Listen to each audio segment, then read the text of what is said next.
Mount Anvil is a specialist residential-led developer based and operating in central London. They've created 5,000 homes across the capital and are planning to build 2,500 more by 2018. Health and safety excellence is rooted at the core of their business. This series of videos covers a number of different topics, demonstrating and explaining the many different approaches Mount Anvil uses to achieve these high standards. Far too many organisations focus only on the near miss, implementing knee-jerk reactions to that specific incident. After a while, bad habits creep back in and it will inspire peak and trough performance. We at Mount Anvil like to think of sustainable prevention rather than cure.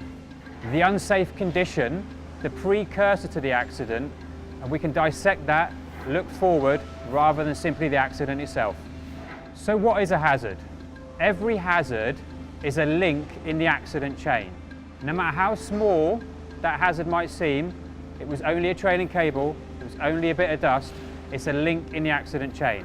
If you remove that hazard, you will break the accident chain and prevent that accident from ever happening.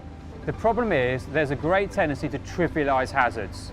Don't worry about that, it's never going to hurt anybody. The trailing cable, the little slip and trip, the bit of rubbish. But actually, simple hazards do have serious consequences. My husband was a carpenter. He went to work one day and I got a phone call. He'd been hurt, he fell backwards. I don't even think he fell that far, but when he fell on his back.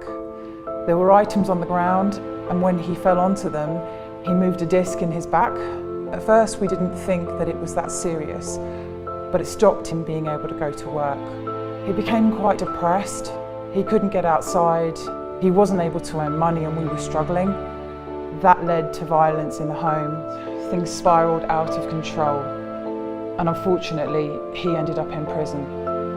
All of this was caused by a simple accident at work that could so easily have been avoided. The challenge for every organisation is to change their thinking on hazards. Every hazard, regardless of how trivial it may seem, should be eliminated. You need to look at the hazards as a collective rather than on a case-by-case basis. See what's happened on site so you can identify trends. So let's look at a practical example. If you log 1,000 hazards and 300 of those are work at height hazards, probability dictates that is where your next accident will be. You now have the data to analyse those as a collective, and you can ask the questions. Were they all in the same area? Were they the same subcontractor? Were they multiple subcontractors? It allows you to focus your attention whether it's a subcontractor at fault, whether it's a site at fault. The analysis of this data allows us to make smart decisions about the root cause on a much larger scale. No one has a crystal ball, but analysing data in this fashion allows you to use the 80-20 rule, spending 80% of your time on the top 20% of your issues.